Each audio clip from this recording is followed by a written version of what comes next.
Mr. Matt Rousseau, and Charlie Prue, our Assistant Director. Thank you so much for coming today. Today we're going to talk about SBA programs and financing options for small business. We have with us today Mr. Lonnie Koyama, and soon we will have also Sharon Dooley.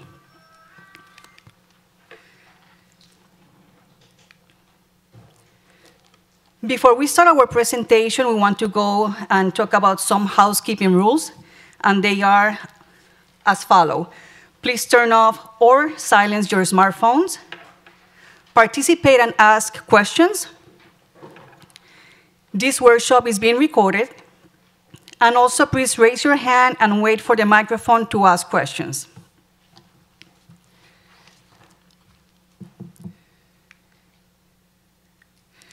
Business tax.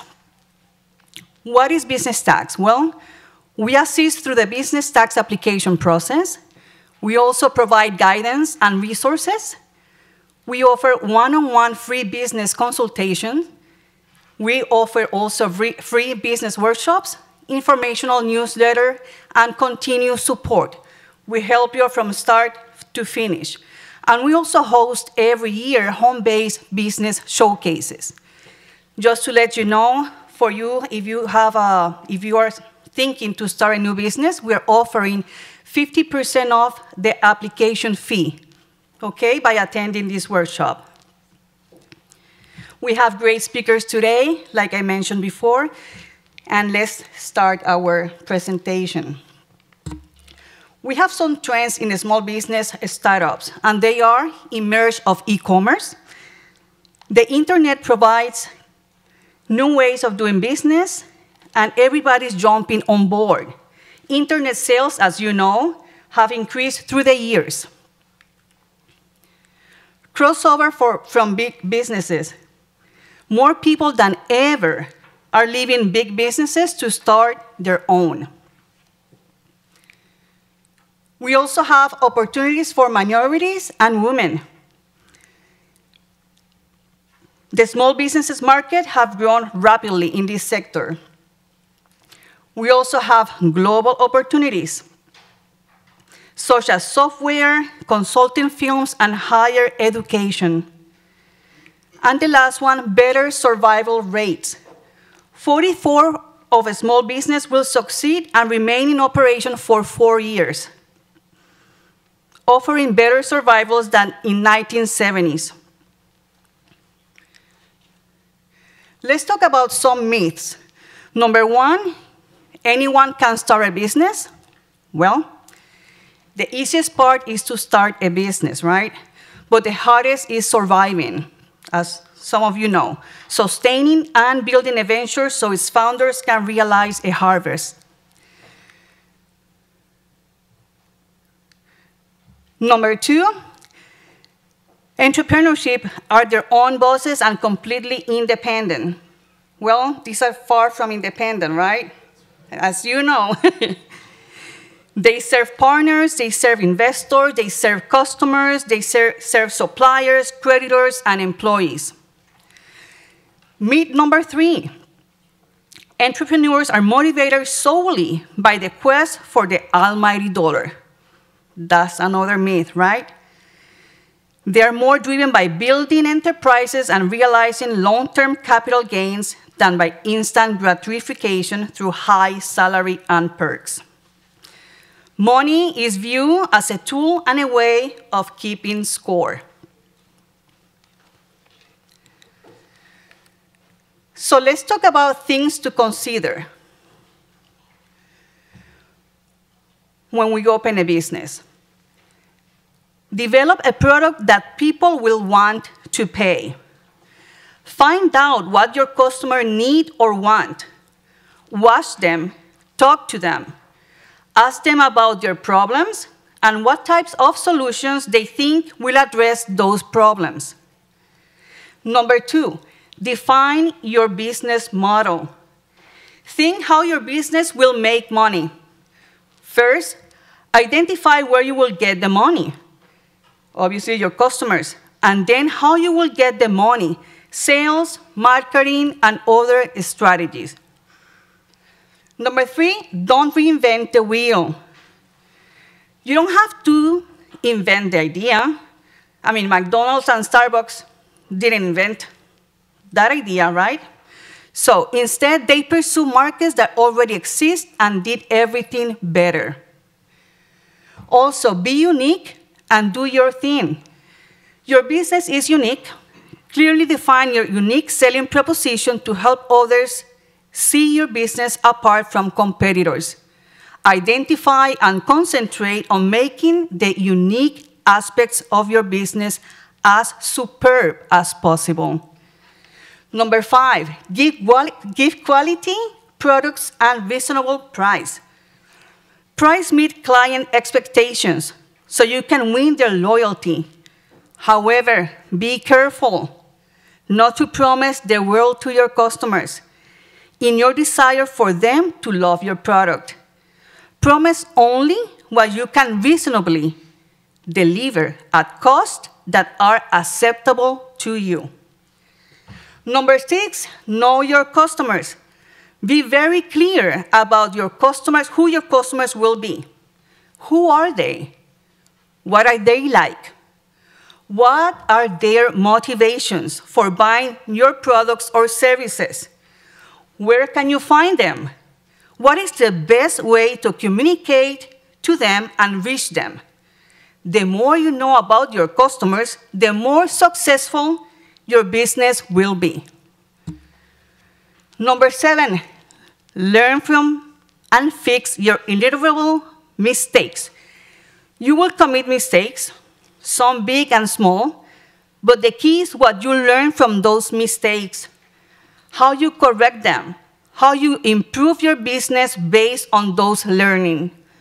Your success will depend on how well you learn from your mistakes. This is a very important one. Build the right team.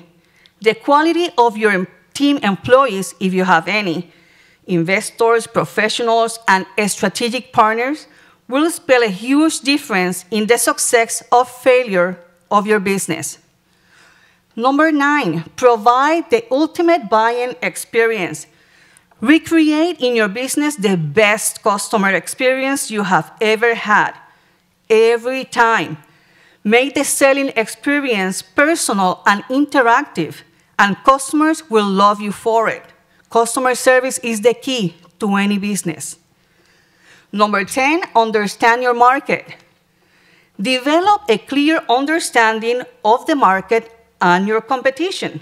Oh yes, you need to know your competition as well. Learn as much as you can about the industry, the market, and the players.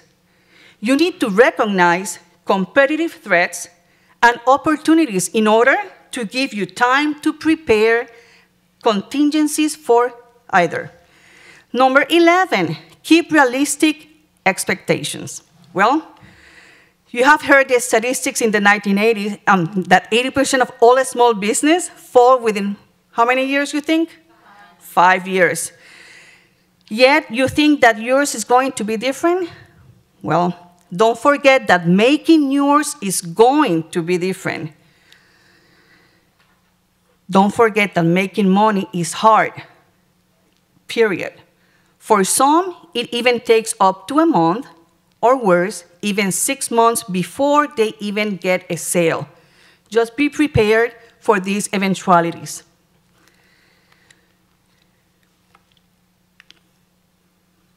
And here's when we come to help you. Business tax. Business tax website will be www.cityofpsl.com/business tax.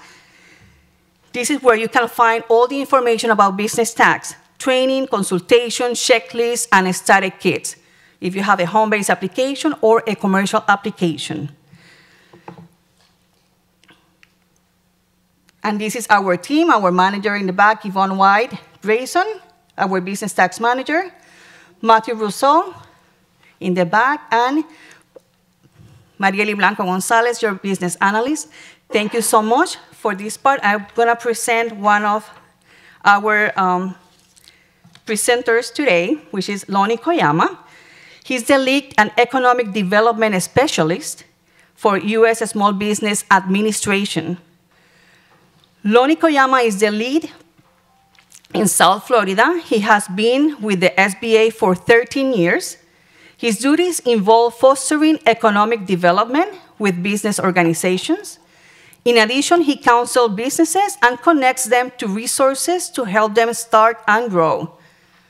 Prior to the work with the federal government, Lonnie had a long private sector career that includes extensive management and supervisory experience with several national retailers over an area encompassing several western states. Lonnie also had a career in restaurant management and ownership.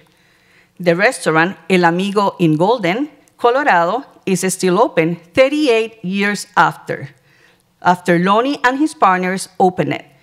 He earned a Bachelor of Science degree from Metropolitan State University in Denver, and Lonnie also served 4 years in United States Marine Corps, where he was honorably discharged. Thank you for your service, Lonnie.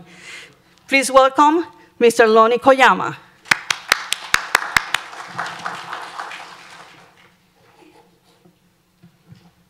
Thank you. Thank you. I'm not used to applause. That never happens. I want to thank the City of Port St. Lucie for hosting this. And so this isn't a typical presentation I do. I had to change the format because we're going to have another guest speaker from the SBA, someone I've never met, but she just happens to be here helping people because of the hurricanes. So she's going to be coming in sometime a little bit later. I'm going to move this mic over if that's okay. Otherwise, you can't even see me, right? Because I'm so short. So I'll move it over this way. And all right. So we're talking about a couple of things this morning. One is we're going to be talking about SBA programs and services. So all the things available from the Small Business Administration. And but the first thing we're going to be talking about is financing options. So when I joined the SBA 13 years ago, one of the things I found is most of the presentations we had were all related to SBA loans and regular banking type of loans. So one of the things I did is I put together this presentation, which talks about a lot of other ways of getting money. And some of them are good, some of them not so good. But the main point is I want to let you know about all of them. So the more educated you are, then you'll know what to pursue and what not to pursue in terms of finding money. Because there are a lot of sharks out there. There are a lot of bad deals out there. And I'm going to be talking about those too. So again, just to make sure that you're educated. So when we talk about financing options, we're talking about different ways of finding money. Not only when you start your business, but as you go into business. One of the things you'll find is that even as you start growing your business, even when you have sales revenue, there are going to be times when you're going to need even more money to grow your business. So let's talk about grants first. I get calls about grants all the time, and unfortunately, there really aren't any. There aren't any grants from the federal government for starting or growing a business. There are a few specialized grants, and I'll talk about those. But for the most part, there aren't any grants from the federal government for starting a business. There are some grants from the U.S. Department of Agriculture, USDA.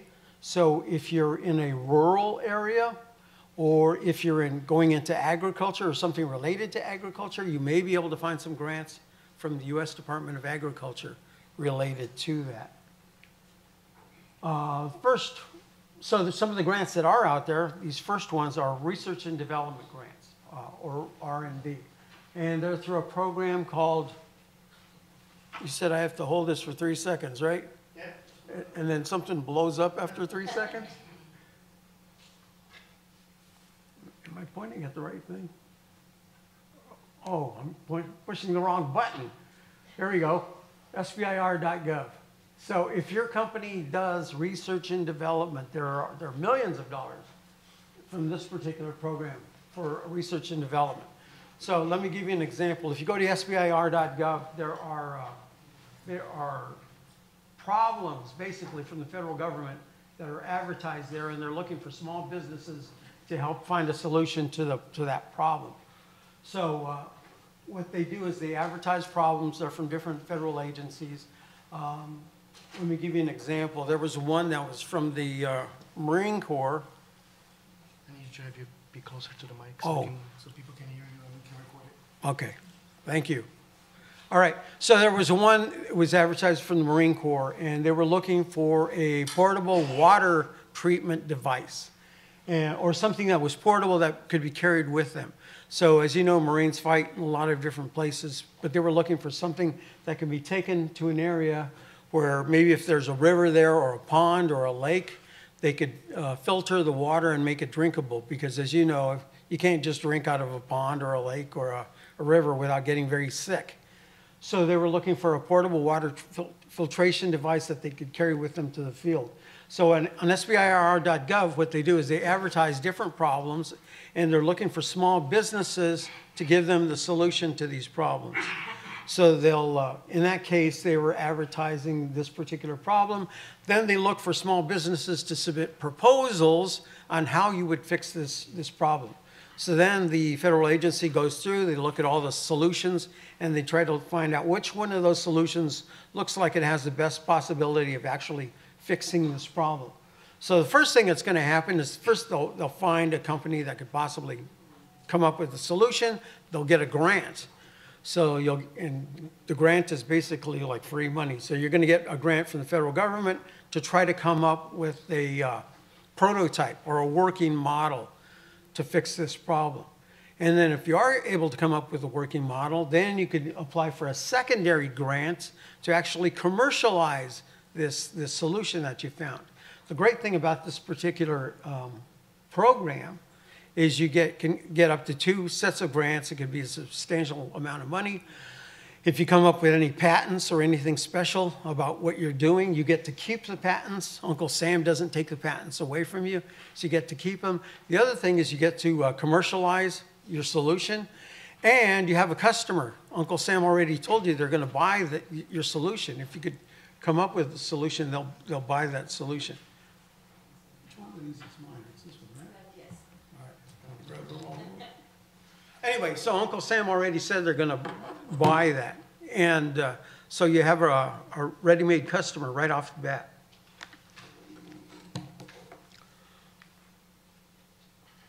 So here's more information related to, for any companies that do research and development, there's another program here.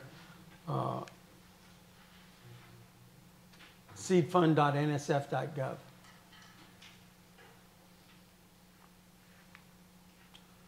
Okay, so as far as financing, there's 2 types of financing for your business. And this can happen either when you're starting your business or as you're growing your business.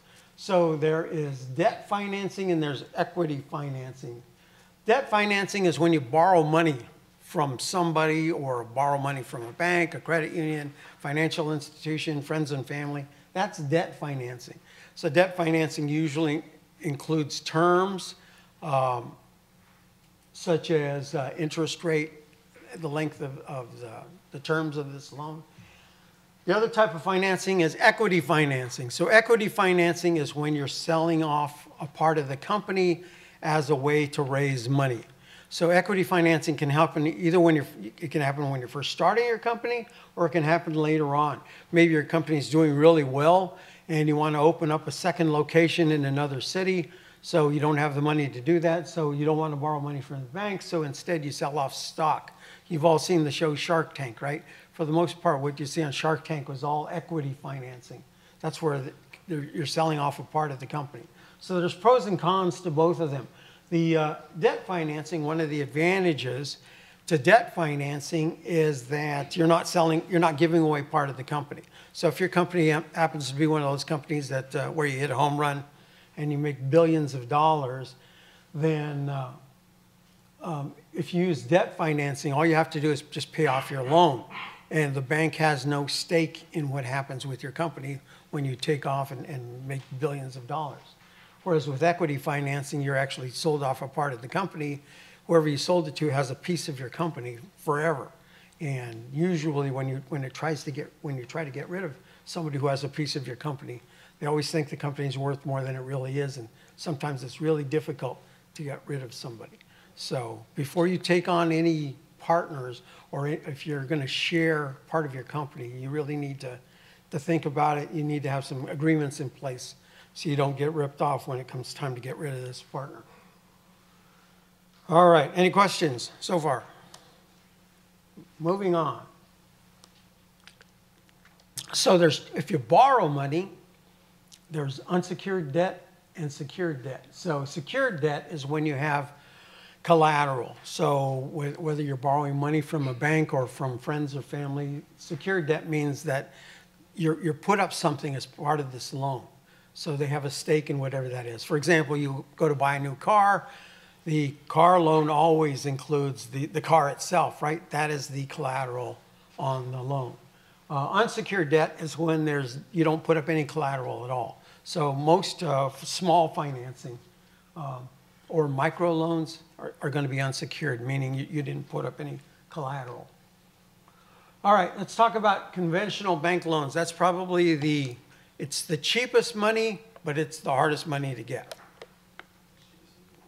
So generally speaking, when you borrow money from a bank, actually, as it says here, they often have the lowest interest rates. Cons, sometimes the hardest money to get. These are a couple of things that the bank's going to want to know. So when you go to talk to a banker, they're going to want to know how much money you need. Accuracy is important, so request enough money to invest wisely. One of the things you don't want to do is you don't want to be vague. When you talk to a banker, before you go talk to them, make sure you're very clear on what you're going to do with the money, which is the next one. What are you going to do with the money? You will have to provide in detail the designated use of every dollar requested. When will you repay the small business loan? You will need to convince the lender that you're able to repay the loan. So that's the most important thing from them, is they want to know that your company has the ability to repay them. Typical requirements for a bank loan. A detailed business plan. So there are a couple of places, there are some templates online to get a business plan. You can get one from the SBA. You can just Google business plan template. And there's a good template from the SBA. There's a really good one from SCORE. I'll talk a little bit about SCORE more later on. But they have good business plans. There are also some folks out there who can help you with a business plan.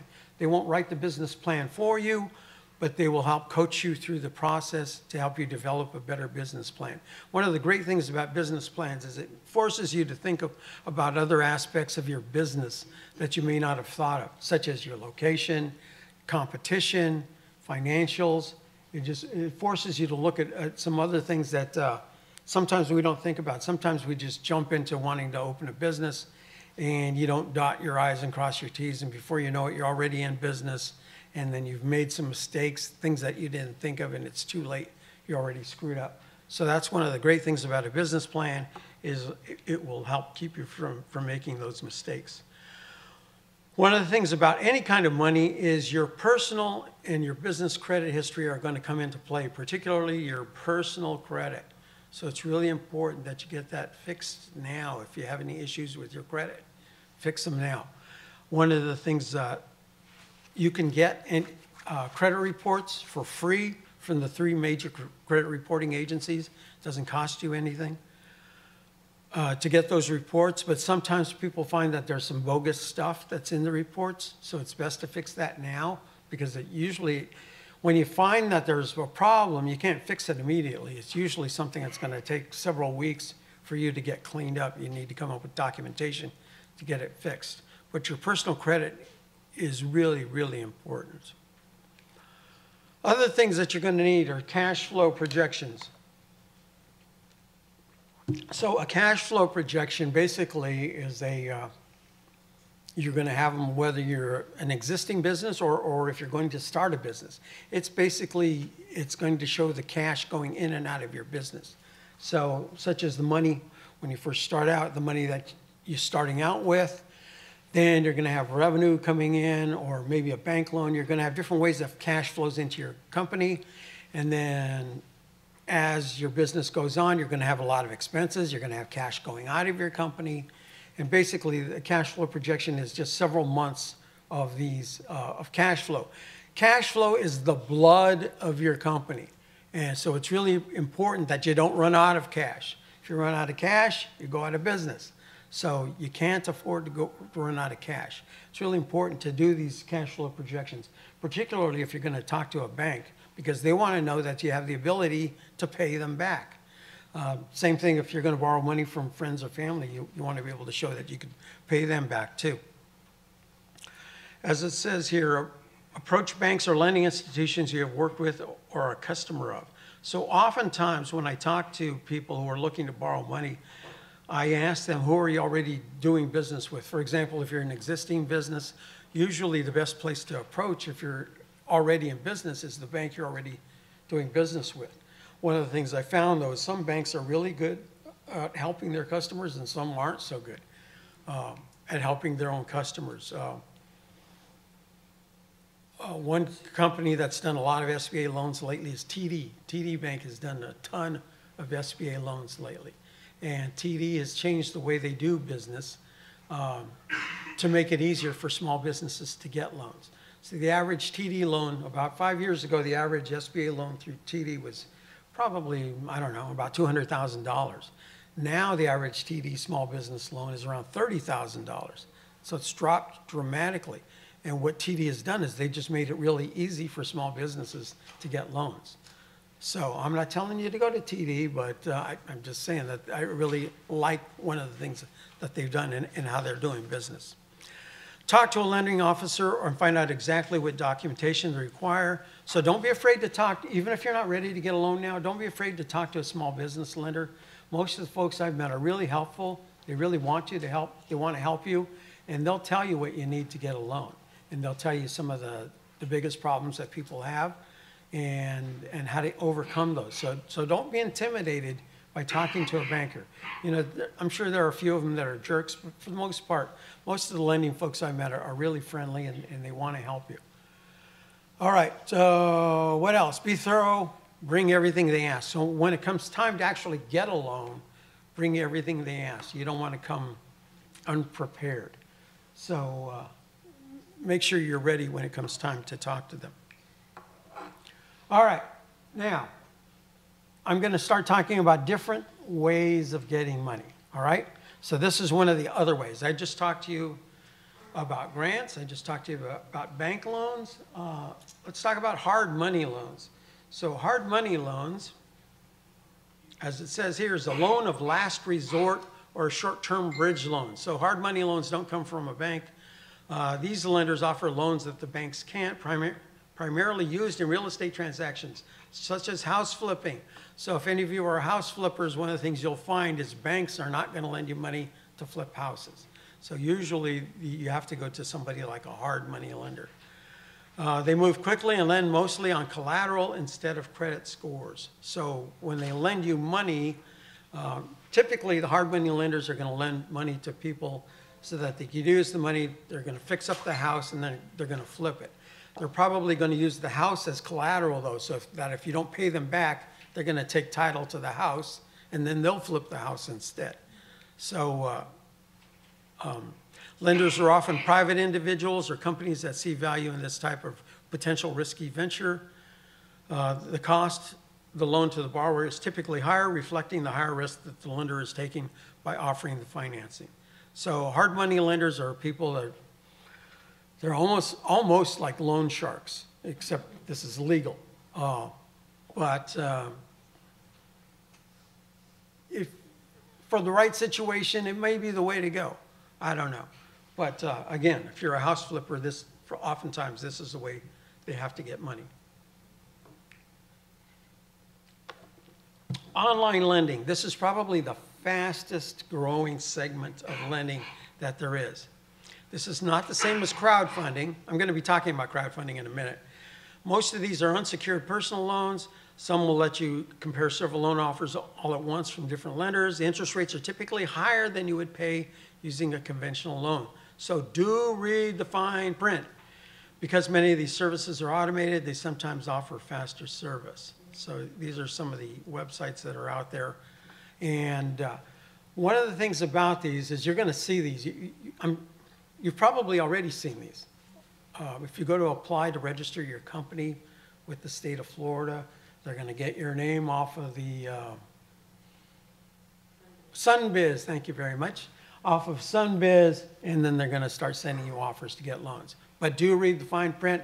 A lot of people get ripped off by these types of loans because they didn't read the fine print. So one of the advantages they have is it's real easy. The website's right there. I can apply in my pajamas, and I don't have to go anywhere. But they make it look like it's a good deal, but until you read the fine print. In some cases, you're going to find they have prepayment penalties. So one of the things you never want to have is a prepayment penalty. Anytime you want to be able to pay off a loan, you want to be able to do that without getting penalized. And oftentimes these folks have prepayment penalties. Oftentimes they have really high interest rates, sometimes more than credit cards. So in the 20s or mid 20%, which is outrageous. So even though these are really easy to get, I caution you to don't go this route unless you're getting a really good deal and it says so in the fine print. If you're not sure, find a lawyer or find some legal help to make sure that you're not getting burned. Okay, equipment leases. So this isn't necessarily a way to get money, but it's a way to conserve money within your company. There's a term out there. I'm trying to think. I'm drawing a blank. I'm drawing a blank as far as the term. It's basically, what it means is save money. When you first start, particularly when you start your company, don't spend anything unless you absolutely have to. And so this is one of the ways to do it. Equipment leases. So instead of buying that equipment, maybe you have $20,000 saved up and you think it's a good deal to buy that piece of equipment. I'm cautioning you, don't do that. Save the money, wait till later. Keep money in your company. You're going to need the cash flow. You're going to need all that cash. So again, cash is the blood of your company. Keep it in your company. Don't buy anything unless you absolutely have to. About, I don't know, it was about 8 years ago, I got a call from a guy who had just retired from the Army. And he had saved up a whole bunch of money. And the first thing he did is he went out and bought a building. And to me, that was absolutely the dumbest thing he could have done. And I didn't tell him that, but in the back of my mind, I was thinking, what a stupid move. Because, you know, here you are, you're going to spend a couple $100,000 buying this building. You're going to need that money. You know, you're going to need that money for all these different expenses that are going to come up with your business. And instead, you just put it into that building. So even if you have the money, hang on to it. Until you don't make any purchases, don't buy any equipment, don't buy any building, don't spend money on anything unless you absolutely have to. So as far as equipment leases, if you plan to use equipment for your business long-term, you can lease to own. Sometimes there are end-of-term options such as $1 or $101 to buy out. So that's basically a lease-to-own program. End-of-term options, return the equipment, purchase at fair market value, or rent month to month. Common traits to both leases, upfront documentation fees are about $100 to $500. 1 or 2 lease payments will be a security deposit. Financing is offered from 24 to 60 months. Sale leaseback to access working capital. The whole point of this is, and don't buy the equipment, lease it, at least in the short term, until you get more cash flow in your company. Then lease the equipment as a way of conserving money. Merchant's cash advance. Do any of you take credit cards? Show of hands. Couple? If any of you take credit cards, you've probably already heard from these folks. And these are can be sharks too. Let's talk about merchant's cash advance. What is it? It's not a loan. Merchant's cash advance provider purchases a specified dollar amount of your business's future debt and credit card sales at a discount. The pros of this program, it offers quick access to capital and they're easy to get. The cons, typically very expensive. So let's look at this example. Example, a business sells $25,000 of a portion of its future credit card sales for an immediate $20,000 lump sum payment from a finance company.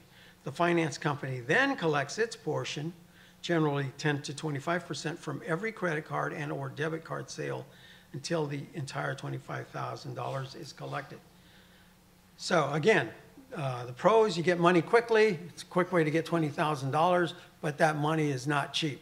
And they're immediately going to start collecting their money from you. So for any of you who are taking credit cards, debit cards, you've probably already heard from these folks. And, you know, there may be a time when this may be a way to go. I mean, if you're desperate and you got to have the money, maybe it's the way to go, but it's not cheap. Okay, asset-based financing. So what this does is it uses your accounts receivable. One of the things you're going to find when you're in business, whether you're selling products or services, if people don't have to pay you 100% today, then you're probably going to have some kind of a setup where they're going to pay you 30, 60, 90 days down the road. And if that's the setup that you have, then that money will, on your books will go as accounts receivable. Accounts receivable is money that's owed to you by your customers. So accounts receivable factoring, it's a type of debt financing in which a business sells its accounts receivable or your invoices to a third party called a factor at a discount. So it's a lot like a collection company. It's a lot like selling money that's owed to you to a collection company. You need to be in business for 1 year or longer, and your receivables must be from another business or from the government. So let's say that you've got, I don't know, $500,000 owed to you on your accounts receivable. I need money right away today. So what you can do is you can sell your accounts receivable to one of these factoring companies, and they're going to look at your accounts receivable. And one of the things about accounts receivable is it has different grades. And the grades are based on how good you have been at collecting. If you've been really good at collecting, then your accounts receivable are worth a lot more money. If you've been terrible at collecting, then your accounts receivable aren't worth as much, because that means when you go to sell them to this factoring company, they're going to have a hard time trying to collect too. But basically, you're going to be selling them at a discount to this factoring company as a way to raise money. Any questions on anything I've talked about so far? Okay, moving on. Funding from friends and family. First, don't be afraid to ask. Practice your elevator pitch and end it by asking for the order. So an elevator pitch is basically a sales pitch where you talk about your company and how wonderful you are and all the great things that your company can do. So you need to convince your friends or family that you've been working on this vision for a long time and you have done your due diligence. Demonstrate progress in your own skin in the game. Saying that you need money to start is not nearly as convincing as saying that you have built a prototype on your own dime but need more money to roll it out. Ask for the minimum rather than the maximum. Again, we're talking about friends and family. We're not talking about a bank or financing institution. We're talking about your own kin here. Communicate the risks and write down the agreement. Be honest with naive family members and friends about the inherent risks of a startup. So writing down the agreement is really important. Let me give you an example. Let's say that you're starting a business and you go to talk to your Aunt Edna. You know that she's got some money in the bank, so you go to talk to Aunt Edna. And Aunt Edna, can you help me out with $10,000? And Edna, she writes a check for you, $10,000. She writes you the check. Thank you, Aunt Edna. So you take the 10 grand, you use it. Your company takes off, and you end up being doing really well. $1 billion in revenue with your business. So Aunt Edna's, let's say Aunt Edna passes away. Aunt Edna's kids know that she wrote you that check for $10,000. So, but you never had an agreement. So according to you, that was a gift from Aunt Edna. According to Aunt Edna's kids, Aunt Edna bought half of your company when she wrote you that $10,000 check because you don't have an agreement. So now they want to collect on, now that your company's taken off, you don't have an agreement in place, and now they sue you. They sue you, they want their $1 billion, their half of the $1 billion that you're bringing in because you never wrote an agreement. So the lesson to be learned is If you're going to take money from anybody, friends, family, anybody, write down the agreement. Is this a gift? Is this a loan? If it is a loan, what are the terms of the loan? You know, is this a 2-year loan? I'm going to pay you back 5% interest. Whatever the terms are, write the terms down. If this was a sale of part of your company, then write that down too. You know, and Edna bought 25% of my company for $10,000. And she gets so many shares of the company. Whatever the agreement is, write it down. If you don't, you will regret it for the rest of your life, especially if the company takes off. Getting rid of Aunt Edna or your cousins, getting them out of the picture is going to cost you big time. All right, last, at the bottom, don't take money from family or friends who can't afford to lose it. I've seen a couple of different situations. One of them, there used to be a show on TV called The Billionaire Buyer. Didn't last very long. Anyway, it was about a guy who owns a lot of restaurants in Texas, and he was trying to help some small businesses. So in the very first episode, he's trying to do business with this company, and this company got started by borrowing their parents' retirement accounts. So they took their mother's retirement and father's retirement accounts. They're using that money to start this business. This person on this show is spending money like they won the lottery. I mean, and it wasn't their money, it was their parents' money. So huge mistake. I've seen another situation where a son and a daughter borrowed their father's retirement, $250,000. They borrowed his retirement account. They bought a bar. Neither one of them had ever worked in the bar business. When I saw the situation, they were going downhill. They were heading for bankruptcy. I don't know how it ended up, but it wasn't looking good when I saw it. Anyway, so they borrowed their father's retirement account.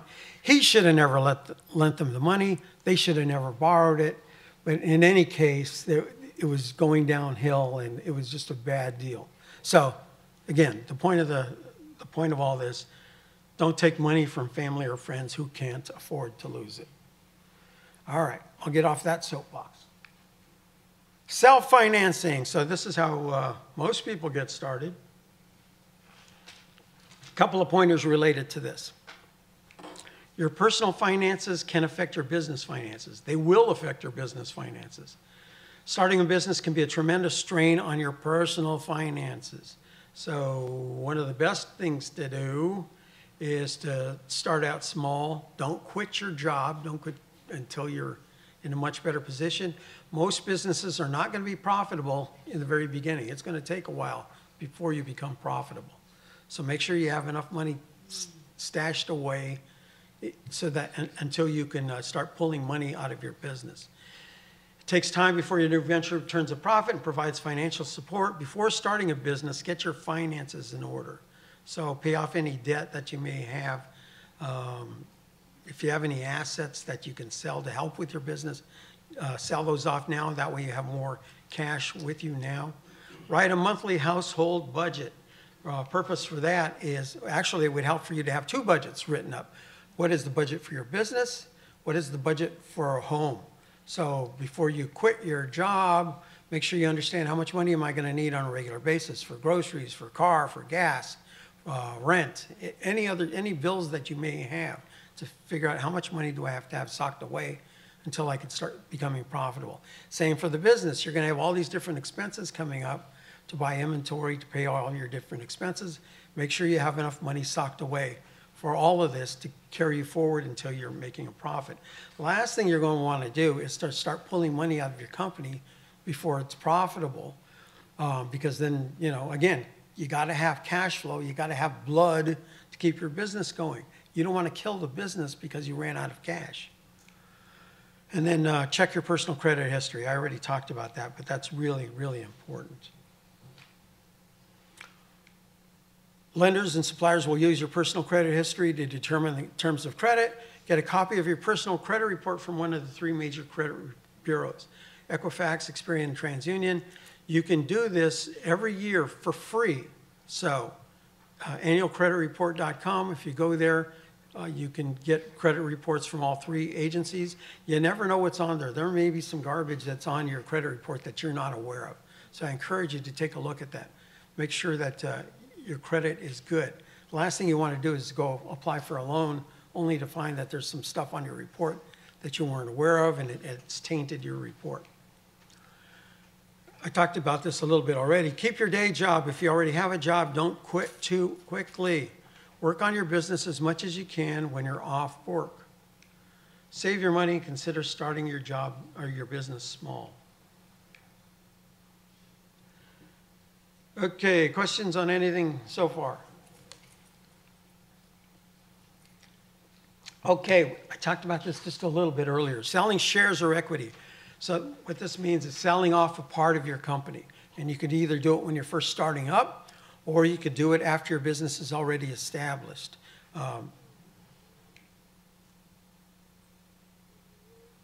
Shares represent ownership rights to a company. So the way this works is you're going to have to incorporate. You're going to be a corporation. There are a lot of different types of corporations. There are LLCs, S Corps, C Corps, a lot of different stuff. You can research all of that on Google. There are also some folks who can help. I'll point out some consultants, some free consultants that are out there that can help you in this area. You can sell shares of your company either to raise money or to sell your business outright. Prepare a valuation report on your business. This often requires the work of a specialized accountant.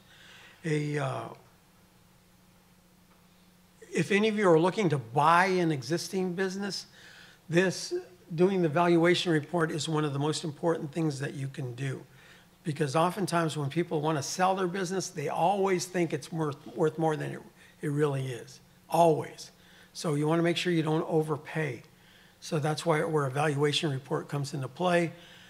A valuation report tells you basically, usually it'll give you a range of how much this business is worth. Maybe you want to buy a laundromat. And so they'll look at the financials. There's some specialized accountants out there. They'll look at the financials of the company. They'll look at the tax reports, and they'll determine how much that business is worth. So, and it'll usually be a range. So again, you don't want to pay more than it's worth. If you pay more than it's worth, you'll regret it forever. Approach potential investors you have identified. So that's if you want to sell off a part of the company and sell the shares to the highest bidder. Do not sell your shares below what you estimated they're worth when you conducted an evaluation for your company. Initial public offering. So this is when you've already, this is when you're first starting, well, oftentimes it's when you first start your company. Initial public offering, a company's first sale of stock to the public, where its stock is then traded on one of the major stock exchanges. This is complicated and expensive, requires a strong operating history. It can be the holy grail to catapult the founders to riches. See eBay, Amazon, Cisco, Google, Whole Foods, Facebook, Starbucks. In the cases of every one of those companies, they're all, well, all the owners are all billionaires, but it was all very well planned as far as selling shares to the public. Okay, partnerships. So earlier I talked to you about selling shares, and partnerships is another way to have someone else own the company along with you. And there's pros and cons to partnerships. Partnerships is a business marriage. Literally, it is a business marriage. Startup costs compared to corporations, startup costs are low and primarily involve paying the file regulation paperwork with state governments. Pooled resources. So this is one of the advantages to a partnership. Pooled resources may be helpful when it comes to pooling resources to secure credit and raise capital for the company. Partners can also complement each other's skill sets. Earlier when they did my bio, they talked about the one business that I owned. It was a partnership with myself, my brother, and one other partner. So we had all worked in the restaurant business. I had worked in the front as a waiter, as a bartender, and as a manager. My brother had done everything in restaurants forever. And then our other partner had always worked in the back of the restaurant as a chef and as an assistant chef, so he knew the kitchen really well. Anyway, one of the problems to this particular partnership, again, this was 38 years ago back in Golden, Colorado. One of the things about our partnership is everybody wanted to be the chief, nobody wanted to be the Indian. So, and that can happen. One of the things I've seen about successful partnerships is that in most of the successful partnerships I've seen, somebody needs to step back and let the other person just take charge and let them run it. And in this case, the three of us weren't doing that, and we were knocking heads all the time. And so at the first opportunity, when my two partners wanted to buy me out, I'm out. I sold out as soon as I could. And I figured my relationship with my brother was more important than this stupid restaurant. So they bought me out, and off I went. Later on, the other partner, Manuel, the guy that knew the kitchen part, he bought out my brother. My brother took his funds. He went out and bought a bar in Denver. He did really well with the bar. 20 years later, he sold the bar and retired with the funds. Our other partner still owns the restaurant to this day. 38 years later, that restaurant is still open in Golden, Colorado. So I take no credit for the place being open 38 years. You know how many restaurants are open 38 years? What percentage?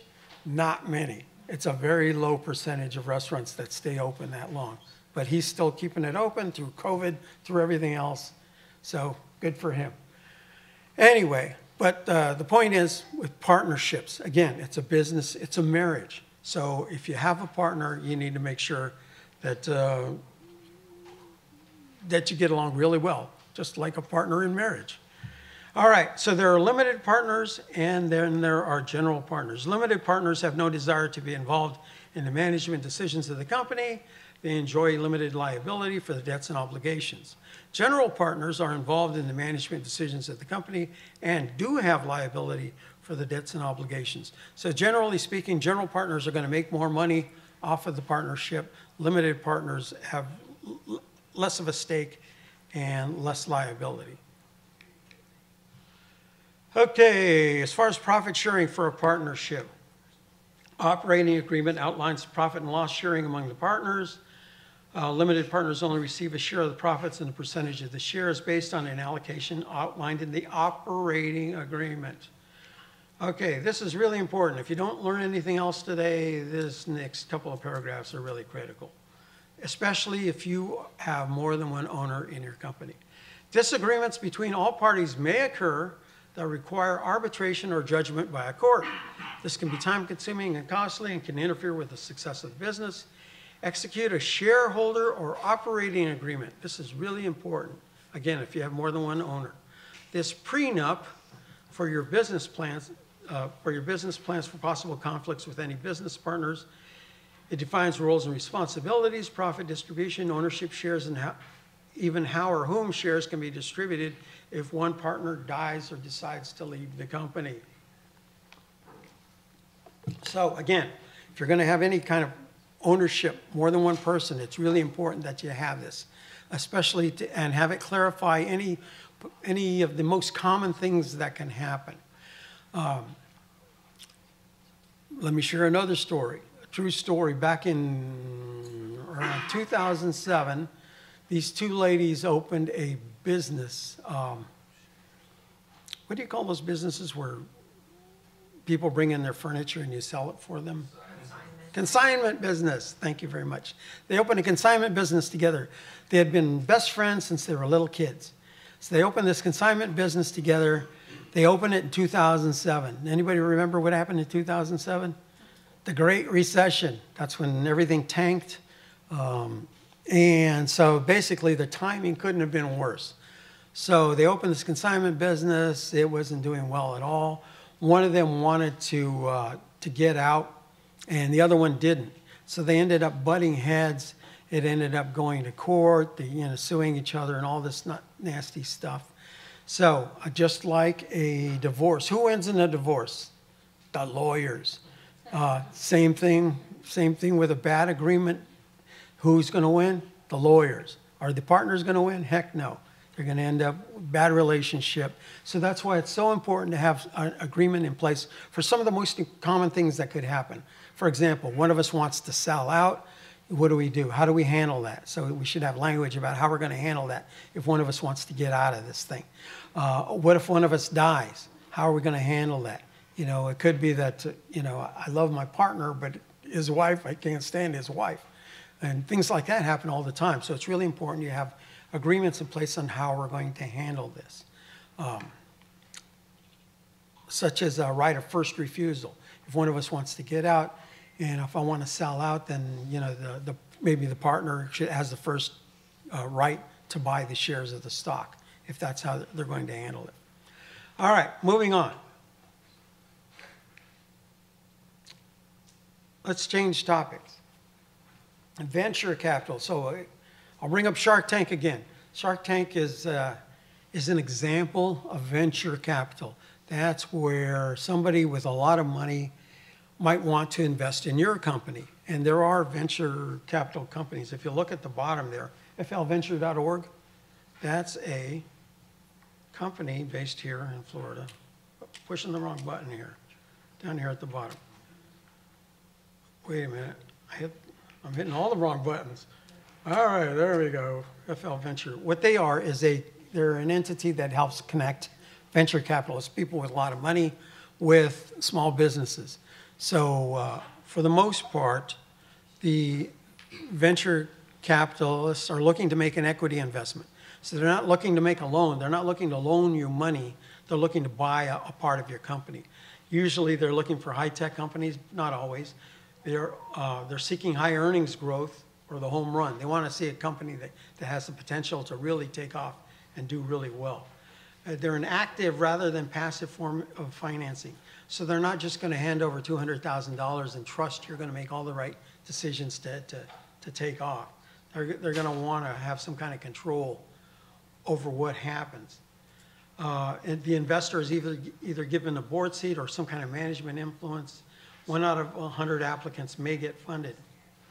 Just to see the growth, though, in Florida in 2018, Florida companies closed 276 deals worth $1.8 billion. Very next year, $2.9 billion from 261 deals. In 2021, $5.33 billion in Florida startups and later stage companies. So you can see that the amount of money being invested is growing dramatically in this type of investment. Crowdfunding. Who's heard of crowdfunding? Show of hands. Okay, about half the people in the room. How does it work? Entrepreneurs use the internet to help talk to thousands, if not millions, of potential users that each contribute a small amount. Entrepreneurs must create a promotion and/or buzz to get people to want to contribute. Investments or donations are made through online platforms, which then coordinate and administer the fundraising. Let's look at this example. This example is from, I don't know when this was, maybe 5 or 6 years ago. This guy was driving down the road. This was in Chicago. He was driving down the road and he sees this old man pushing this popsicle cart down the road. So the guy pulls over and he goes to talk to the old man. He tells him, old man, you know, you should be home retired. What are you doing? What are you doing pushing this thing down the sidewalk? The old man tells him, I was retired, but my daughter, who was the major breadwinner for our family, died. So now I got to go sell popsicle carts. I need to raise money for my family. So then the guy goes back. He takes a picture of me, goes back to the office. He does a couple of things. One, he posts this on Facebook. He puts the story on Facebook about this guy and him having to work. So a couple of things. One, the story goes viral. So as you know, when something goes viral, that means the story explodes on social media. So everybody hears this story nationally, internationally, goes worldwide. The other thing that happens is when he went back to his office, his buddy back at the office says, hey, we should do a crowdfunding campaign to help this guy. So that's what they do. They set up a crowdfunding campaign and tell the story, and they ask everybody to kick in. Hey, let's all kick in so this old man doesn't have to push the popsicle cart. One of the things about in this particular instance, is it says, I don't know if you probably can't read it, but at the bottom, more than $400,000 was raised in a matter of days from this. I mean, the story just exploded. A bunch of people kicked in. That's the power of crowdfunding. So one of the things about it, though, I mean, to get a successful crowdfunding is you got to get the word out about stuff like this. So crowdfunding is still a way of raising money now. But the key, though, is you got to get the story out. That's one of the keys to getting a successful crowdfunding campaign. So there are different kinds of crowdfunding.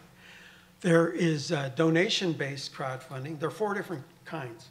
In this case, you're asking the crowd to donate to your project in exchange for recognition, appreciation, or items of value. These items that you're giving out can include an e-card, recognition, and the credits of a movie. So maybe you're a movie producer, but you don't have any money. You want to make a movie, so this is one way to raise money. Donation is most used by nonprofits, creative artists, developers, filmmakers, writers, and inventors. So here's some of the crowdfunding websites. There are a lot of different crowdfunding websites. A lot of them are specialized depending on the type of crowdfunding that you're doing. Reward-based crowdfunding. In return for a monetary offering, the crowd receives an item or a service. This can be considered a form of pre-sale and merchandising. Reward-based is for a person or company with a product beyond ideation that can be produced for a determined amount of money and in a reasonable amount of time. I got an email, this was a couple of years ago, from a band, and they wanted to produce an album. And I don't know how they got my email address, but they sent me a link. They were doing crowdfunding. They were trying to raise money to produce this album. In this email, there was a link to a YouTube video that they had done so I could listen to the band, and basically they just hit me up for some money to help them produce this record. I didn't send them any money. I didn't even listen to the music, so. But I'm sure somebody did. Anyway, that's just another way to do it. Here's a good example, kind of offbeat example, but a good example. This is something I found about a year ago. Miami-based LIV Swiss Watches sells limited edition Swiss-made watches direct to consumers at discounted prices. They finance the production of their custom watch models using the Kickstarter crowdfunding platform. Investors essentially pre-order a watch by backing a new model, which can run from $390 to about $1,200. This is brilliant. This is so smart on their part. Because think about it, if any of you want to manufacture something, usually when you do the manufacturing, you have to pay out of your own pocket, right? You have to pay for the manufacturing of these things. In most cases, you want to produce watches, whether they're coming from China or Switzerland, you're going to have to pay for that money up front. Usually, you're going to pay for the watches, all your money's socked away, the money's going to come to you. I mean, you're going to get your inventory, and then you're going to try to sell this stuff, and you know, odds are you're probably going to end up with a couple that you're probably going to have to sell below cost because I just can't get rid of these things. And so you're going to sell them at clearance or sell them really cheap. In this case, they're not putting out any of their own money. They're using your money to pay for the manufacturing of these things. This is such a smart idea that it just blew me away at how brilliant this is. The thing is, they're not ordering anything that people don't want. They're not getting any inventory that people don't want. People are paying for it up front. They're not using any of their own money. This is just so smart. All right, different type of crowdfunding, equity-based crowdfunding. So in this case, it's a lot like you're selling shares of stock. That's really what it is. Investors invest with the company and then receive a stake with the company. All transactions are required to take place through an SEC-registered intermediary. Somebody give me the time. What? 11:33? Oh, I need to speed this thing up. Anyway, so here's a way to sell shares of a stock using a crowdfunding campaign. I apologize, but I need to get through this quicker. Debt-based crowdfunding. So through this particular platform, it's a way to borrow money. It's a way to lend money. So maybe you got an extra 10 grand that you inherited from your Aunt Alicia. You don't want to put it in the bank because you know, banks don't pay anything as far as interest. But it's a way for you to lend money to other small businesses. So on these platforms, what happens is these companies advertise what they're going to use the money for. You can lend them as much as you want, 500,000, 10,000, or you could spread it out among several different companies. But it's a way for you to look at their credit profile before you lend them money. But it's also a way for you to borrow money. So you can go here if you want to borrow money from other people, and they're going to look at your credit. They're going to look at your business plan. And basically, you're going to have to talk about what you're going to use the money for. So basically, it's a way for you to pitch to others or a way for you to lend money to others. Bootstrapping. That was the word I couldn't come up with earlier when I was talking about the guy, or when we were talking about equipment leases. Bootstrapping. Bootstrapping is finding ways to avoid the need for external financing or funding through creativity, ingenuity, thriftiness, cost cutting, or other means necessary. Basically, it means just hanging on to your money and don't spending it unless you have to. It's the most common source of startup funding, and most entrepreneurs bootstrap out of necessity. So it's buying used equipment instead of new equipment, coordinating purchases with other businesses, leasing equipment instead of buying, obtaining payments in advance from your customers. If you can do that, I highly encourage you to do that. Anytime you could bring money in earlier, you're going to be so much better off. So you want to bring money in early, and you want to collect as early as you can, pay out as late as you can. So I'm not saying not to pay your bills. I'm not saying that. But if you could set up arrangements with your vendors or your suppliers to pay them later, particularly if you could pay them with little or no interest, you're going to be that much better off. Again, it goes back to cash flow, and it goes back to keeping money within your company. What else is there? Liquidate some assets. So if you have anything worth anything, sell it now as a way to raise money, if you can. Vendor financing, what that means is if you could set up financing from your suppliers or your vendors, especially if you can get financing from them at little or no interest, you're going to be that much better off.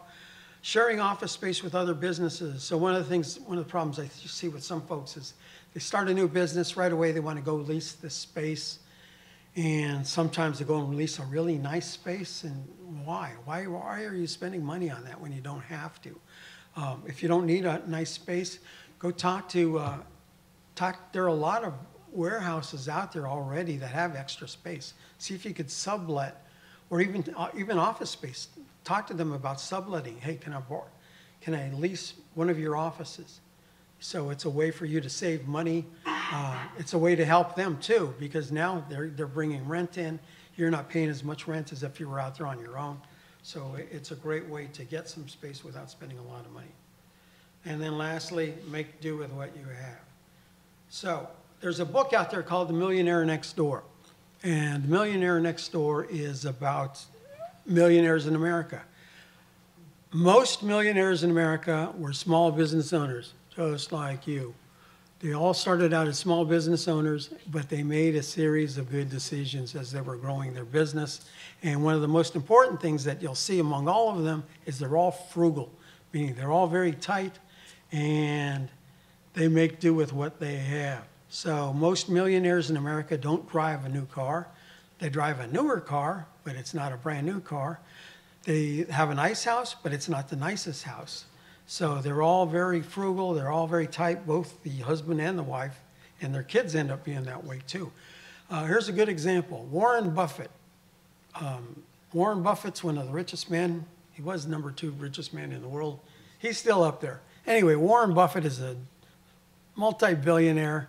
He still lives in the same house in Omaha, Nebraska that he bought 20, 30 years ago. Even though he can afford a palace on a mountain, and he could buy the mountain too. He doesn't live that way. He lives in a nice home, but you know, he's a billionaire, and he just doesn't blow his money. He's very frugal. All right, so that's it on financing. I think that's it on financing. Okay, I need to read this. This presentation is intended to inform and educate potential borrowers. It is not an endorsement of sources of capital outside of the U.S. Small Business Administration loan guarantee programs. So the whole purpose of this particular presentation was just to share information with you about other sources of getting money. I'm not advocating any of those other sources other than the SBA loan guarantee program. So let's talk about my agency, the SBA. We need to load that one, right? The next one. Oh, or wait, let me see. We might already be here. So any questions on anything I just talked about? Yes? What are some ideas around building business credit? Wait, hang on just a second. No, go ahead and go on back. It's part of that presentation. All right, once again, what? Business credit. What are some thoughts and ideas around? As far as, well, the most important thing, make sure your personal credit's always going to come into play. So it's really important that you fix that first. As far as business credit itself, one of the things you want to do when you can is to try to borrow money using the company. If you can get a credit card in the name of the company, then the way to do that would be use the credit card, pay it off monthly, because then you're building credit that way. If you can get credit with any of your vendors or suppliers, then you're going to want to do that. However, you need to make sure that they're reporting it. I was talking to someone who, she had a paint and body business, and she had moved from somewhere up north down to Florida, and she found that she had done like 8 years worth of business with these suppliers back where she came from, but they hadn't reported any of that to the credit reporting agencies. So it was all like a big waste of time that she had done that. So it's really important that they report it to the business reporting agencies. So other than that, it's just a matter of borrowing in the name of the company and just paying it back. But you don't want to let it hang out there. You just want to make sure it gets paid back. So you build it up just like you would if you were building up personal credit. If you're a teenager building personal credit, just borrow, pay it back, borrow, pay it back.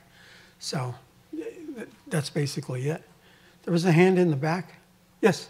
I noticed you didn't bring up business loans through credit unions, like.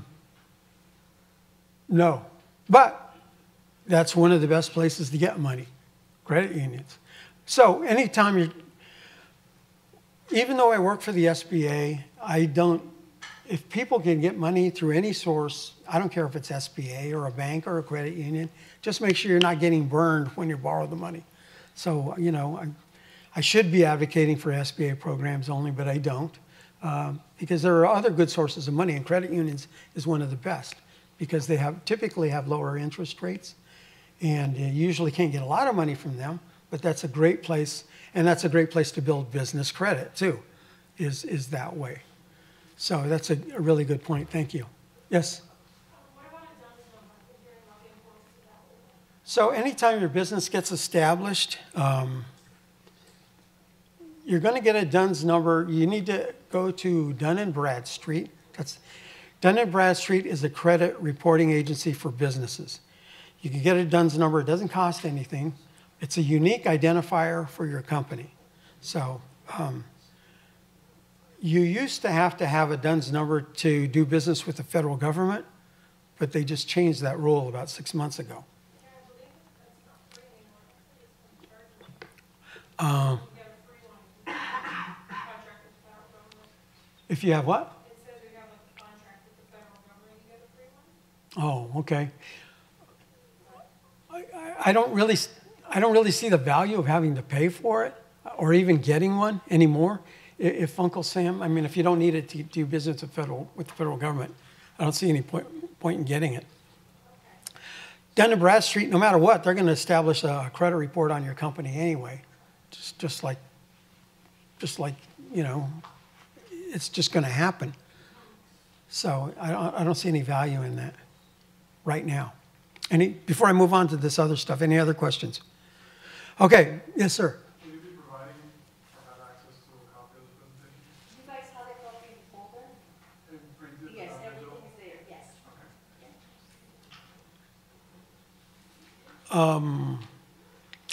You all have my business card. If you send me an email, I will send you a PDF copy of this presentation. Okay? All right, let's talk about the SBA. So SBA is a federal agency, one of the smaller federal agencies. That's who I work for. And our role is to help small businesses. So, is there other speaker? She's not here yet? I am. Oh, she's in, yes. Oh, what was your name again? I'm Sandra Robinson. I'm pitch hitting for another elected. Okay. Sandra and I both work for the SBA. The SBA is a federal agency, one of the smaller federal agencies. Welcome, Sandra. You don't live in Florida, do you? I do not. Where do you live? Louisiana. Louisiana. Oh, it's warm there too. All right, so Sandra's going to be talking about one of our programs at the end. So let me get through this part first. These are our major programs: business counseling, guaranteed loans, disaster loans. That's what Sandra's going to be talking about, and then federal government contracting. So this is really important. SCORE. There's a couple of entities that are here, right here in beautiful St. Lucie County that can help you with your business. One of them is SCORE. So in this case, it's the Treasure Coast SCORE chapter. But I encourage you to go to that website, score.org. They have a lot of really good workshops that take place all the time. And they have a huge library of workshops on business, on many different aspects of business related to marketing, bookkeeping, just on and on and on. So it's an excellent website. The other thing that SCORE has is they have a group of mentors that work here on the Treasure Coast. They're volunteer mentors who help coach you with your business. So earlier we talked about a business plan. So they won't write your business plan for you, but they will help coach you with your business plan to help make it better. And if you wanted to present it to a bank, they can help you as far as that goes too. Another entity that's here in beautiful St. Lucie County is the Small Business Development Center, also known as the SBDC. The SBDC network here in Florida is the largest SBDC network in the country. And so we have a local entity that works here at Indian River State College here in Port St. Lucie. And they have a couple of counselors that work there. There's one in Stewart. There's a couple in Fort Pierce. There's one in Vero. But they can also help coach you regardless of whether you're a startup or an existing business. They're paid professional consultants. But the good news is you don't have to pay them. They're being paid by the SBA and also by Indian River State College. Another entity that we sponsor is Women Business Centers. The closest one is in Palm Beach, and there's also one in Melbourne. I'm not sure which one covers St. Lucie, but you don't have to be a woman to get help. Again, paid professional consulting. You don't have to be a woman, although most of their clients are women, but you don't have to be a woman to get help from them. So that's another entity that you can look to get coaching, and they can help you with a business plan too. There's a Veterans Business Outreach Center. Are there any veterans in the room? A couple of veterans. So Veterans Business Outreach Center, there's these folks are up in the panhandle of Florida. They're opening Veterans Business Outreach Center down in South Florida. That's going to happen sometime in the next 4 months. I'm not sure exactly where it's going to be, but that's coming soon. Anyway, their sweet spot is helping startup businesses. So whether you're a pre-venture, somebody who's just thinking about going into business, or a startup business, that's one of the areas that they specialize. Okay, there are also export assistance centers. So if you're already in business and one of the things to think about is there are more customers outside of the United States than there are in the United States. So Florida is a great place to export from because of where we are geographically. It's a great place for selling to the Caribbean, South America, Africa, Europe. There are billions of dollars that are exported in goods and services from Florida. So and these folks can help you with that. The Export Assistance Centers, they have paid professional consultants that can help coach you on selling your goods and services outside of the United States. All right, let's talk about loans. So there are a couple of different types of loans. There are microloans and SBA guaranteed loans. Uses of the loans are basically for just about every source that you would use a loan for. Although we don't do loans for car dealerships, for anything illegal, if you want a cannabis. Any cannabis startups in here? Okay, just asking. Anyway, you can't get a loan that way. Anyway, for just about any source of business, one of the things that's going to help, though, when you go to talk to a banker, are the things we talked about earlier, such as having a business plan, expense sheets. So even if you're not an existing business, if you're a startup business, it still helps to have projections on what your expenses are going to look like. So having a budget, having financial statements, even if you're not in business yet, again, you can project what your income statement is going to look like. You could project what your balance sheet's going to look like. So there are two major SBA loans. One is called a 7A, and the other one's a 504. 504 loans typically are for buying equipment or buying a piece of land or buying a building for your business. 7A loans are the most common types of loans done by the SBA. The terms are pretty long, 25 years for real estate, 10 years for equipment, 7 years for working capital. The reason the terms are so long is to make it easier for you to repay that loan.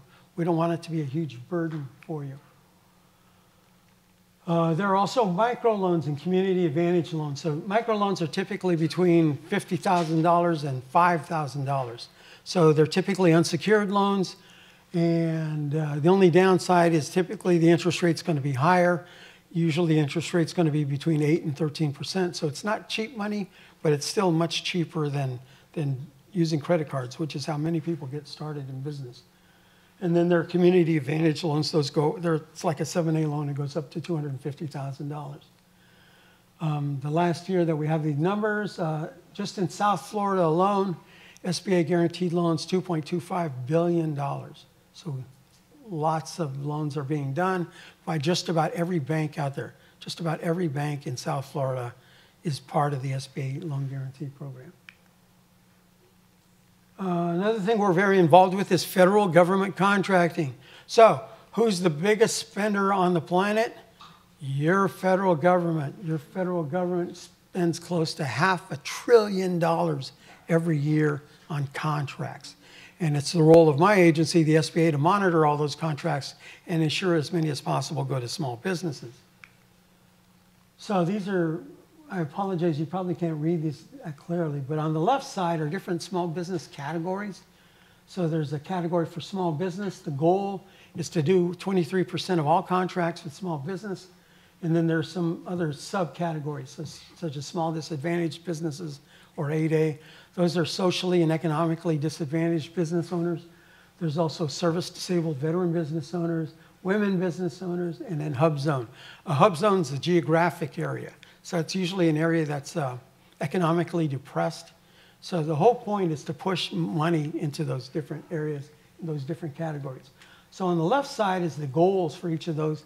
And on the right side, far right side, is the actual numbers that we have from the last time it was reported.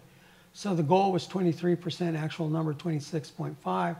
For 8A, the goal was 5%, the actual number was more than double that. Service-disabled vet, goal was 3%, actual number 4%.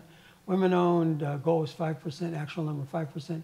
And then hub zone, goal is 3%, and they didn't hit the goal. They've never hit the goal, and there's reasons for that. And I don't have time to get into that right now about why that is. Another program from the SBA is called our surety bond program. So for some types of business, require a surety bond. Basically it's an insurance program where for different types of work. So it's an insurance that you're going to get the work done. So you're putting up a bond that if you don't do this work, that the contractor or contracting office can go to basically to your insurer and get them to pay because you didn't do the work. So different businesses have different types of bonding. You can work through the SBA to get your bonding increased.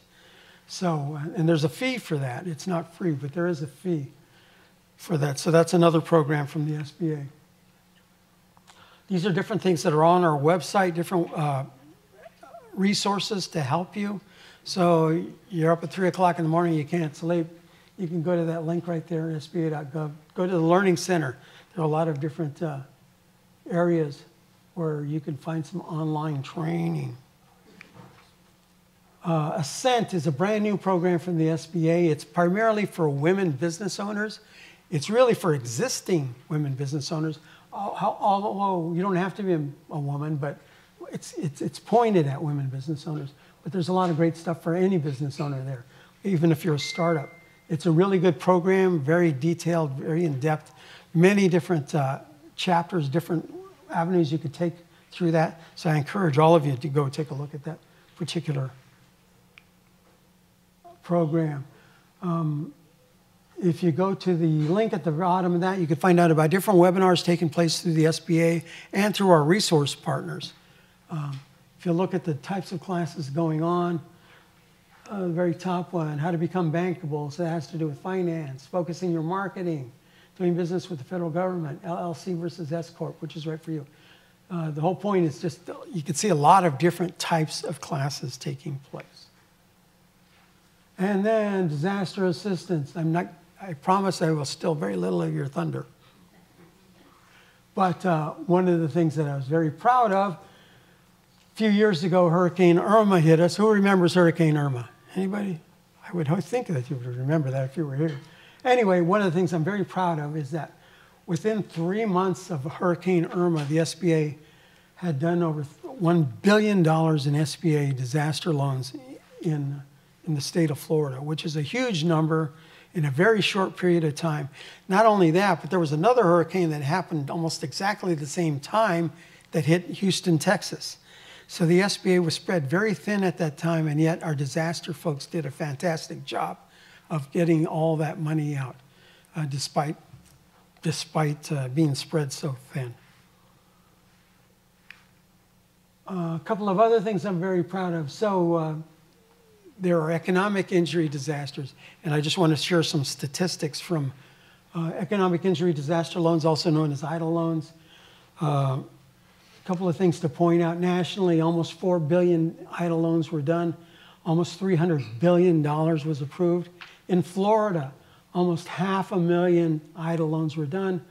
Almost $30 billion. Over 10% of all EIDL dollars came to Florida businesses.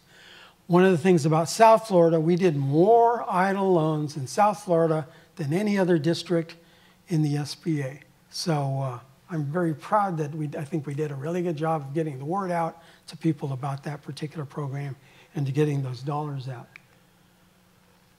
Paycheck Protection Program, also known as PPP loans, nationally, over 11 million PPP loans. Almost $800 billion. I think a lot of businesses were saved. This is my own opinion, but, and actually I've heard this from a lot of small businesses, that this program saved my business. I've heard that so many times about that particular program. In Florida, almost 1 million PPP loans, $50 billion. Again, in South Florida, our district did more PPP loans than anybody else in the country. So again, I think we did a really good job.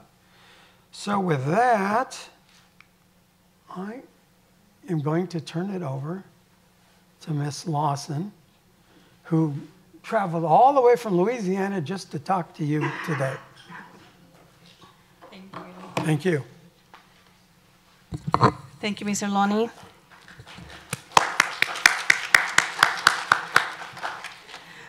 Just to touch briefly, you all have a copy of the 2 presentations for today. And if you don't have one, please come to us at the end of the presentation and we will get your contact information.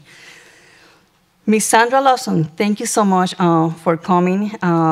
She's a public affairs specialist with the U.S. Small Business Administration, Office of Disaster Assistance. Since 2016, Ms. Sandra has shared disaster recovery resource information to help impacted communities rebuild, recover, and prepare for future disasters. Sandra enjoys community outreach and training to help disaster survivors. Thank you so much for coming.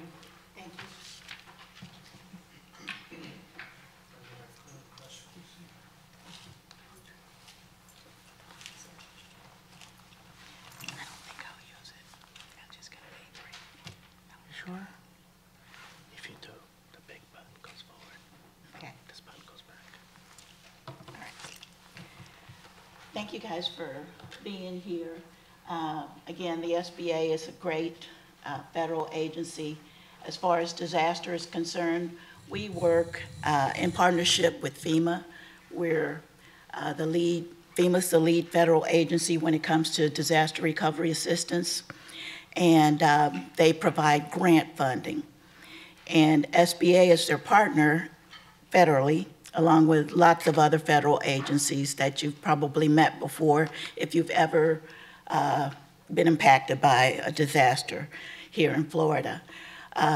Some of the other federal agencies would be HUD and the USDA, the Treasury Department, the Corps of Engineers. They're all on the ground waiting to help. And it's a federal collaboration to get people back to normal. And that normal is changing every day, as we can see. But Florida was declared as a presidential declaration for Hurricane Ian followed by another presidential declaration for Hurricane Nicole. Started back in September when you had the first hurricane. Particularly here in your county,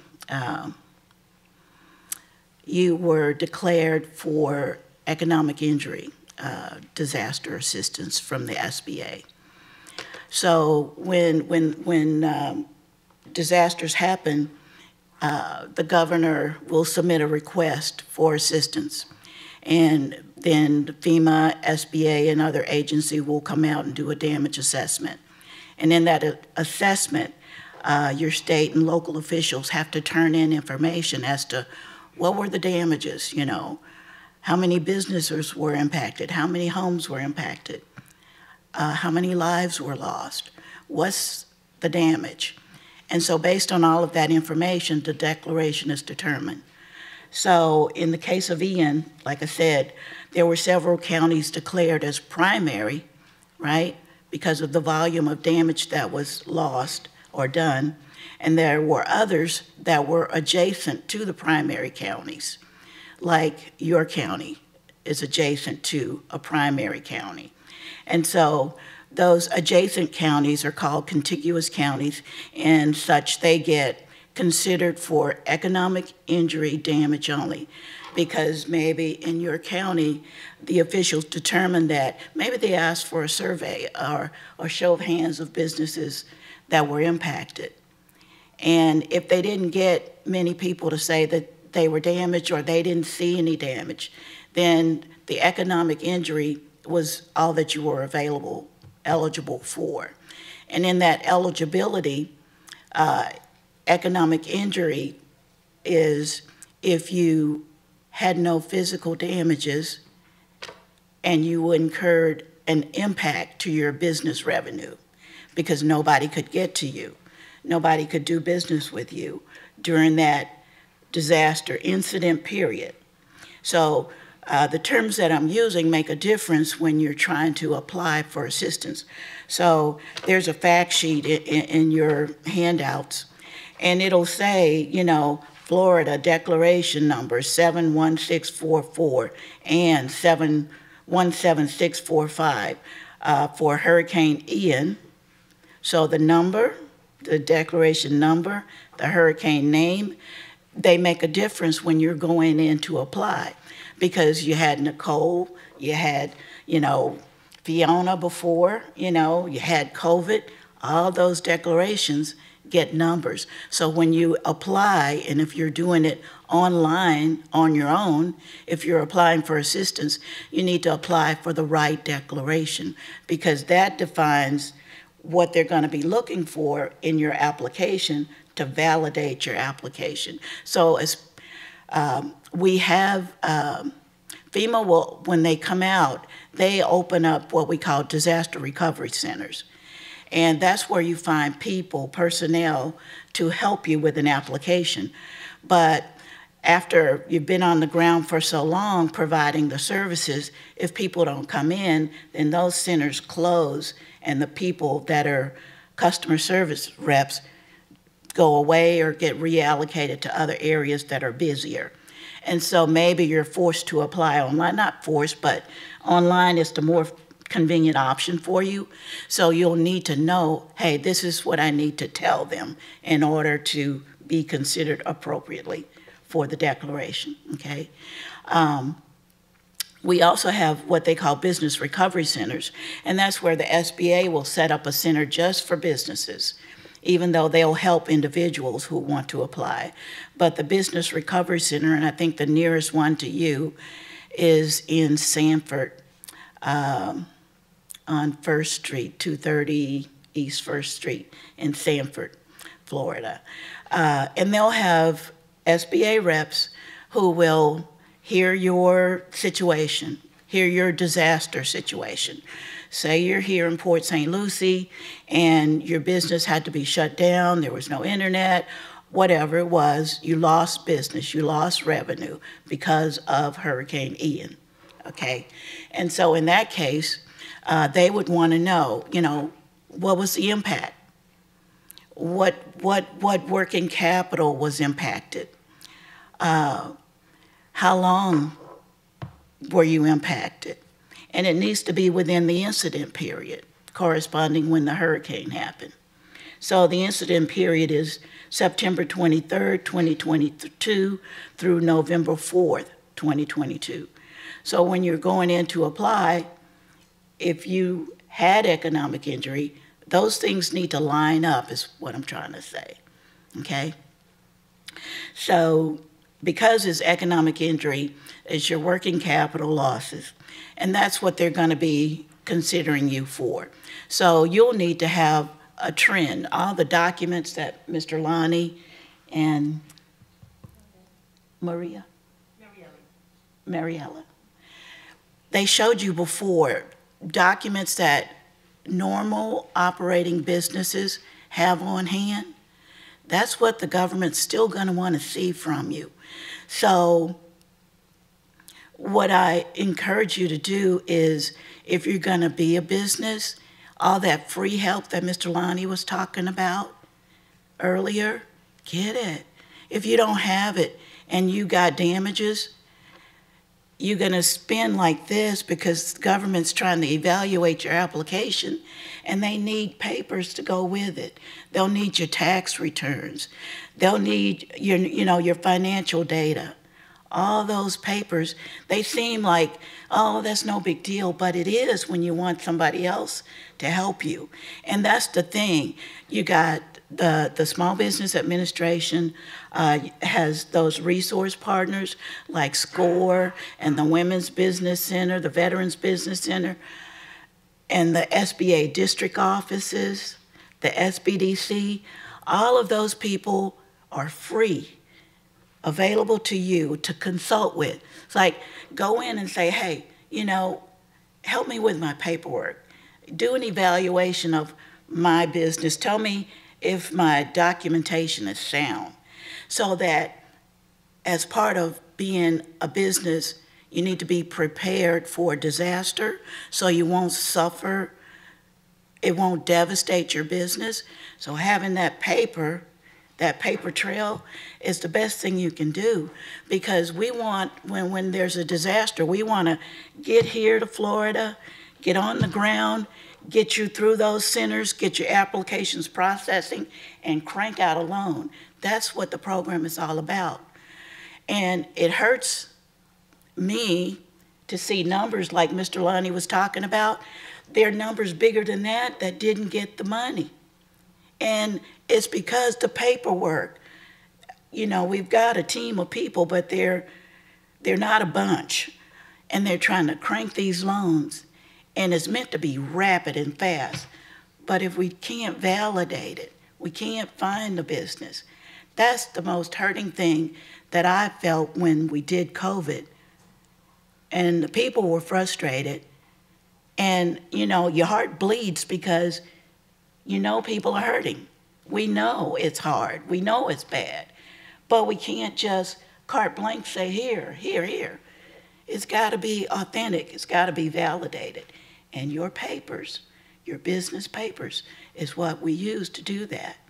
And your taxes, everything's got to line up. So it makes me emotional because I answer so many inquiries where people write to their congressman, it's not fair, it's not fair. Nothing's fair. But if we're all prepared, be ready for the next time. And you want the help fast, we want to give it fast, but then it spins, like I said. It's paperwork. If you get the papers together, that's the first phase. Second step is your credit history. Mr. Lonnie said it. Your credit history is important, but when it's a disaster, we want to help. So guess what? Doesn't have to be stellar. We say reasonable, okay? You got ability to repay? We need to see that. If you don't, you maybe want to consider some other options to help you stand up more surely. So anyway, I said all that to say, don't miss out on the opportunities that you have available as a free resource. do it now. Because if you want to get in on all those business opportunities, and since I've been here in Florida, you guys, Florida has it going on. You know, they're teaching you, or they're telling you ahead of time, here, we're going to be needing this much business from small businesses, and here's what we're looking for. They're telling you, here are the opportunities. But to get the opportunity, get the ground floor, get your foundation straight. Please do that. That way, like I said, when something happens and everybody's eligible who was in a declared location and you can apply, make sure that you'll come out, I got help, okay? That's all I'm saying. So anyway, what's available? Because it's just economic injury, you're eligible for working capital loans. That they're going to look at your ability to repay, your reasonable credit. And the other thing is they look at whether you've defaulted on a federal loan before, okay? So it's a long-term, low-interest loan for small businesses, for EIDL, is for small businesses and private nonprofits, okay? The small businesses, the interest rate is going to be as low as 3% for up to 30 years. And for the private nonprofits, the rates are going to be as low as 1.8%. This is for Hurricane Ian. The rates change quarterly, so Nicole got different rates. So, but anyway, 1.8% for up to 30 years. So you got until June 29th to apply. But it's important not to wait to apply. If you apply and you receive a loan approval, then you get about 2 months to decide if you want to use the loan or not, you know. And that's really great when people have physical damages too, because sometimes you're waiting on your insurance and all that stuff, but they give you time to decide. But they will want to know within that 2 months if you want the loan or not. And like I said, there's no penalty for paying back early or anything like that. You get a loan officer, you get a case manager. They want to know that you have I forget the term, a bank account, not like Chime or any of those kind of banks. It's got to be a bank, what do you call it, Lonnie? A bank that's authorized,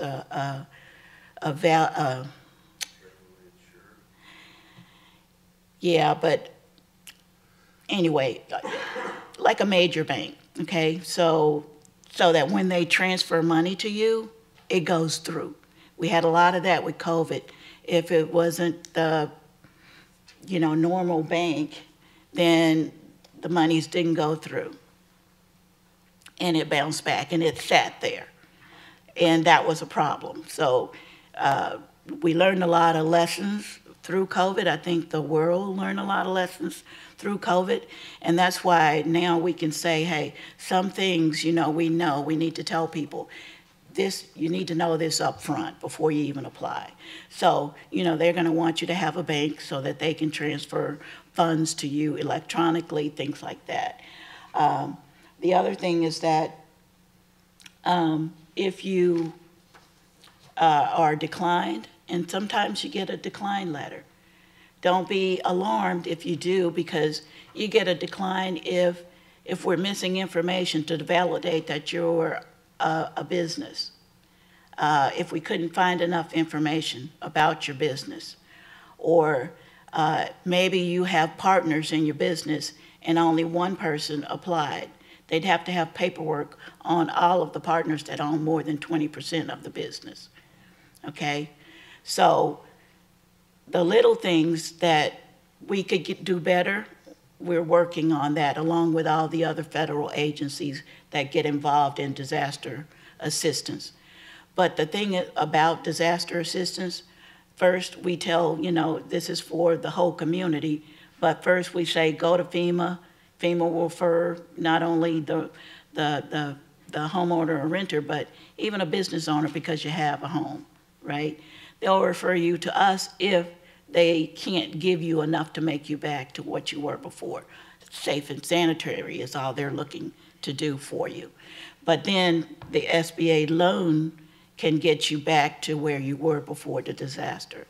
So we look at that. And as far as the economic side of the business, we can help you pay your bills and things like that because you lost money during that incident period. So we're going to be wanting to look at the trend of what you were doing before, what you lost, and then go from there to determine, you know, how much we'd be able to loan you along those lines. So, like I said, you have a window of opportunity to do that. The business paperwork is a little bit more detailed, you know, as you can imagine. So if you don't go to a business recovery center or even a disaster recovery center, because as long as there's SBA personnel in either center, they can help you with your application to get it in. And that's the main thing, getting the application in, because once the deadline is over, there is a little bit of a grace period, maybe 15 days, but you'll have to have a reason why you were late submitting an application.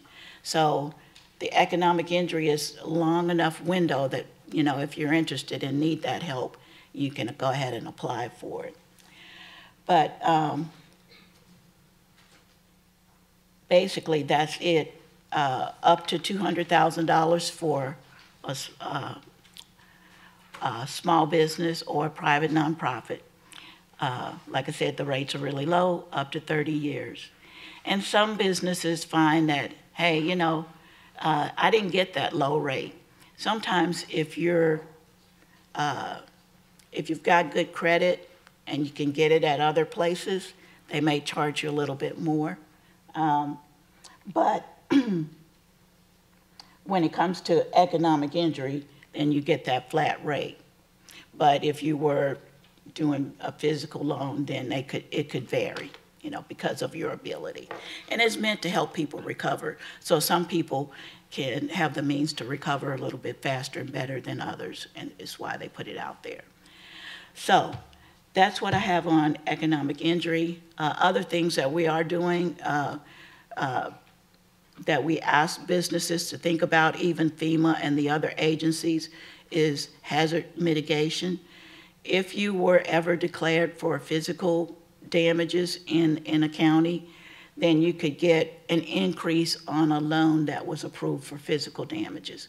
And that increase could be more than the loan you got initially, to do things like mitigation, to help you build back better and stronger. If you had a hurricane, maybe you want a better roof that's designed to withstand hurricanes. There's an organization called IBHS, and they have a website that you can look at where they're doing testing all the time to see how we can build back better and stronger to resist, you know, flooding and hurricanes and whatever comes our way. So in every presidential declaration, if it's physical damages, then that mitigation component is there. That's the window that you should take if your business or your home got physical damages. If you get approved for that loan, then ask for the increase for mitigation. Again, it could be more. If you got $100,000 for your physical damages, your mitigation on top of that could be over $200,000, because it's 20% of your total verified loss. So as a business, the things to keep in mind is, how do I protect myself? How do I protect my assets? How do I protect my business in the midst of a disaster? Are there things and services that I can provide while this disaster is going on? And a lot of times we hear people saying, oh, we don't have enough contractors, we don't have enough this, we don't have enough supplies. Those are things that you could think about in your area of expertise. What things do people need when a disaster comes to Florida? Are there ways that you can be a provider so that you can still make money like other people are making money when you're down? So I think it's a different way of thinking as to how we can do what we need to do to be ready. You know, how do you protect your documentation? So when there is a disaster, do you have all your paperwork to go in and apply for that assistance right away? If there's flooding, are your documents secure? Are your financial statements secure? Do you have easy access? Are all your business affairs in order so that you can easily apply? And that's the only door that's there. You know, if you get declined, it's because something's missing. And if you do get declined, you can always ask for reconsideration. They give you a letter that says, hey, you know, we were trying to help. Unfortunately, there are certain things we're missing. So some people will get upset and throw that piece of paper away, but that paper will tell you, this is what I'm asking you for. And if you get a letter like that, don't get upset. Just go in. If you still got a rep here in the area, go in and ask, clarify for me. Tell me what I need to do in English if I don't understand it. Or when you call the 800 number, I know we got horror stories about that, but ask in plain English, you know, tell me what I need. And again, we've learned lots of lessons from COVID. We're continuing to learn from every disaster declaration, but the government's not just coming out in groves to help you and not help you, okay? That's the message. Already in Florida, for Ian, $1.5 billion approved in disaster loans. Economic injury is still wide open, and those are just the approved loans. Lots more are still in processing. So if you need help, go through the process and see what you can get.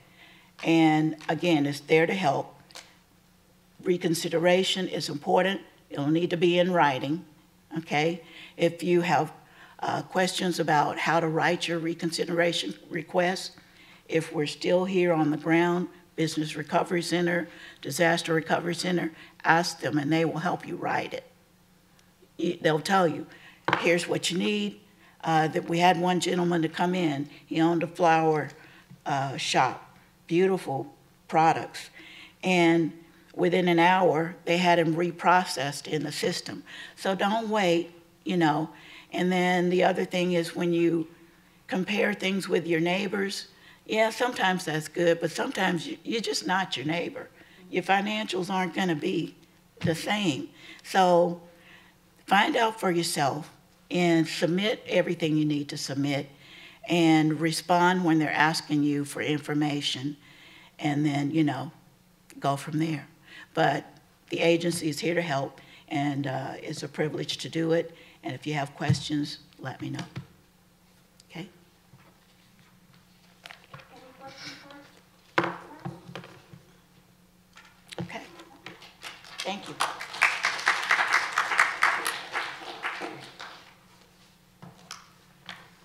Well, we thank you all for coming today. Just a quick reminder that we're going to have another workshop on February the 7th at 10 a.m. and it's doing business with the BBB. Thank you again for coming. And if you don't have a folder with all the presentations, please let me know or let our manager, Yvonne Grayson, know, okay? Thank you so much. Have a good day.